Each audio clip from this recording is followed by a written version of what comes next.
بسم اللہ الرحمن الرحیم، السلام علیکم۔ دبئی کی UAE کی سعودی عرب کی نئی اپڈیٹس آئی ہیں، ویڈیو کو اینڈ تک دیکھیں، چھوٹا سا ویڈیو ہے، اور چینل کو سبسکرائب کریں، بیل آئیکن بھی پریس کریں تاکہ اسی طرح اپڈیٹس ملتی رہیں گی۔ سب سے پہلے آپ کو بتاتے چلیں، دبئی حکومت نے دبئی میں لوگ جو کام کر رہے ہیں کمپنی میں، انہوں نے اگر ویکسین نہیں لگوائی تو انہوں نے کہا ہے کہ جو لوگ اب ویکسین نہیں لگوائیں گے ان کو روزانہ PCR کا ٹیسٹ کروا کے جمع کروانا پڑے گا، اور اگر کوئی نہیں کروائے گا تو اس کو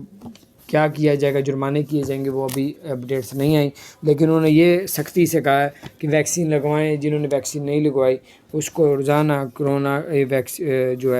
کا PCR ٹیسٹ کروانا پڑے گا، تاکہ پتہ چلے اگر کرونا نہیں ہے تو پھر آپ لوگ آ سکتے ہیں، کرونا ہوا تو پھر آپ کا علاج چلے گا۔ اور پاکستان میں 20% ایئر لائن جو ہے پاکستان آ رہی تھیں،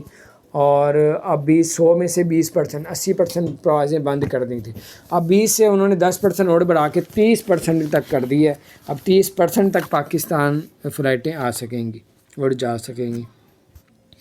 اور کیا پاکستان اور انڈیا کے لیے جو فلائٹیں بند کر دی گئی ہیں دبئی نے، UAE نے، کیا 17 مئی کو یا 20 مئی کو اوپن ہونے جا رہی ہیں؟ ایسا کچھ نہیں ہے بھائی، آپ جب تک کوئی صورتحال کلیئر نظر نہیں آئے گی اس وقت تک آپ کچھ نہیں کہہ سکتے، اور ایسا ابھی کچھ نہیں ہے کہ کب اوپن ہوگی۔ انڈیا کی تو 30 مئی کہا تھا، 31 مئی، لیکن وہ بھی نہیں نظر آ رہا کہ 31، کیونکہ جو صورتحال کرونا کی چل رہی ہے، اللہ تعالیٰ ہم سب پہ رحم فرمائے، بیماریوں سے شفا دے۔ اور دوسری بات یہ آپ کو بتاتے چلیں، اگر آپ سعودی عرب جانا چاہتے ہیں تو سعودی عرب جانے والوں کے لیے 21 دن قرنطینہ کی کرنا پڑے گا۔ 7 دن قرنطینہ آپ پاکستان سے کسی اور ملک میں جائیں گے، وہاں پہ 14 دن قرنطینہ کرنا پڑے گا، پھر سعودی عرب میں اترنے کے بعد آپ کو پھر 7 دن کا قرنطینہ کرنا پڑے گا۔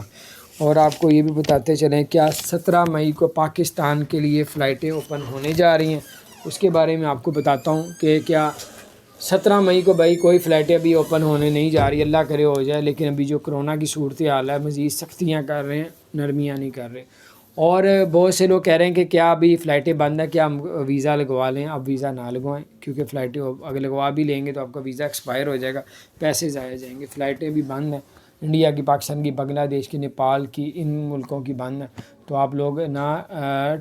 ٹورسٹ ویزا لگوائیں، نہ ہی آپ لوگ ریزیڈنٹ پرمٹ کا کروائیں کسی کو کہہ کے، نہ ہی آپ ورک ویزے کا کروائیں، جب تک حالات بہتر نہیں ہوتے۔ اللہ تعالیٰ خیر کرے، اللہ تعالیٰ آپ سب کو اور ہم سب کو اپنی زمان میں رکھے۔ چینل کو سبسکرائب نہیں کیا ضرور سبسکرائب کر دیں، بیل آئیکن بھی پریس کر دیں تاکہ نئی سی اپڈیٹس آپ تک پہنچ